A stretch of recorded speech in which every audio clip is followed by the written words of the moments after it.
तो बड़ी खबर मीट बैन को लेकर, इसे लेकर लगातार विवाद हो रहा है। विवाद में असदुद्दीन ओवैसी का बयान आया, लेकिन अब इस पूरे मामले पर महाराष्ट्र के मुख्यमंत्री देवेंद्र फडणवीस की भी पहली प्रतिक्रिया सामने आ गई है। मीट बैन 15 अगस्त के मौके पर, चूंकि इसके बाद में जन्माष्टमी पड़ रही है, इसे लेकर ही विवाद हो रहा है। कई जगहों पे इसे लेकर जो है अलग अलग तरीके की प्रतिक्रिया दी जा रही है। हालांकि जो गठबंधन की सरकार है उसमें एनसीपी जो है वो मीट बैन के खिलाफ है।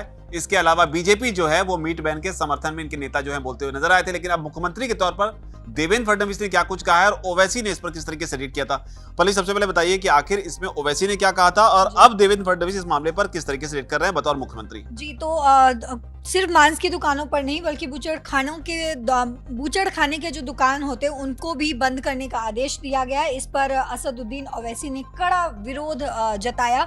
ओवैसी ने इसे असंवैधानिक और गलत बताया। उन्होंने अपने सोशल मीडिया प्लेटफॉर्म एक्स पर लिखा कि स्वतंत्रता दिवस का मांस खाने से आखिर क्या लेना देना है। तेलंगाना के 99% लोग मांस खाते हैं। ये प्रतिबंध लोगों की आज़ादी, निजता, आजीविका, संस्कृति, पोषण और धर्म के अधिकारों का उल्लंघन है। तो असदुद्दीन ओवैसी जो है इसके खिलाफ बोलते हुए नजर आ रहे हैं कि आखिर 15 अगस्त हो या फिर जन्माष्टमी हो, उसका मीट से आखिर क्या लेना देना है। वो अपने उधर तेलंगाना की बात कर रहे हैं, लेकिन ये मामला महाराष्ट्र में भी गरमाया हुआ है। तो अब इस पर देवेंद्र फडणवीस क्या कह रहे हैं बतौर मुख्यमंत्री। जी, तो इस पर देवेंद्र फडणवीस अब कह रहे हैं कि ये नया नहीं है और 1988 से ये नियम चलता आ रहा है। सबसे पहले ये राज्य सरकार ने कोई ऐसा फैसला नहीं लिया है। ये फैसला 1998 से यहाँ महाराष्ट्र में लागू है और इसके बारे में एक सरकारी प्रस्ताव जो कि GR है उसने जारी किया था। मुझे भी शुरू में इस प्रतिबंध के बारे में पता नहीं था।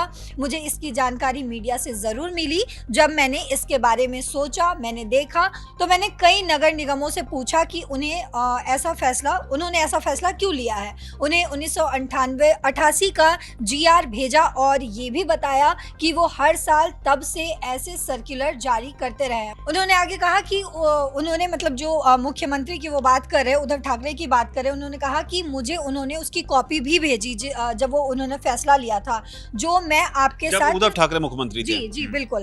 उन्होंने फिर आगे कहा, यानी कि ये देवेंद्र फडणवीस कहते हैं कि जो कॉपी जो है मैं आपके साथ शेयर भी कर सकता हूं। तो देवेंद्र फडणवीस ने आगे कहा कि सरकार का इसमें कोई इंटरेस्ट नहीं है कि इस फैसला लेने में कि कोई क्या खा रहा है या कोई क्या नहीं खा रहा है। हमारे सामने कई और अहम मुद्दे भी हैं, इसीलिए मुझे लगता है कि 1988 में जो फैसला लिया गया उस पर बेकार में विवाद खड़ा मतलब नहीं करना चाहिए और अब इसे ऐसे दिखाना है हमारी सरकार ने ये फैसला लिया है, ये गलत है। तो मतलब फडणवीस ये कहना चाहते हैं कि जबरदस्ती इस तरीके से दिखाया जा रहा है, जो सरकार ने फैसला लिया है वो फैसला जो है वो गलत है, वो लोगों के विरोध में लिया जा रहा है, जबकि ये फैसला जो है 1988 में ही ले लिया गया था और अब बस उसी को टाइम पे जो है वो याद दिलाने की हम कोशिश करते हैं। बस नपुंसक को लेकर क्या कहा, इस तरह की बात भी लगातार निकल कर, नपुंसक शब्द को लेकर क्या जी, तो उन्होंने कहा कि कुछ लोग शाकाहारी लोगों को नपुंसक भी बोल रहे हैं। ये शब्द का उन्होंने फडणवीस ने कहा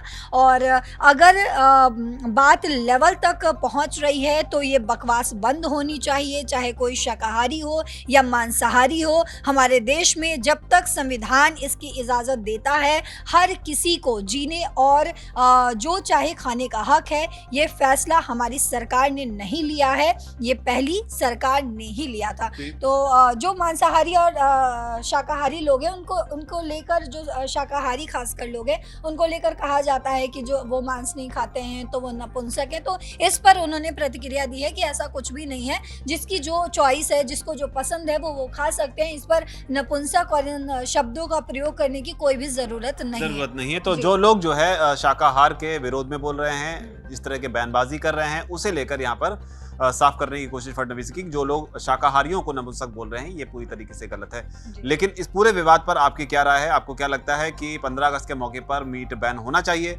जन्माष्टमी पड़ रही है उसके बाद में, क्या इस मौके पर मीट बैन होना चाहिए या फिर मीट का इन त्योहारों से कोई लेना देना नहीं है या फिर 15 अगस्त से खासतौर पर कोई लेना देना नहीं है? आपकी जो भी राय हो नीचे आकर कॉमेंट सेक्शन में से आप जरूर लिखें। धन्यवाद।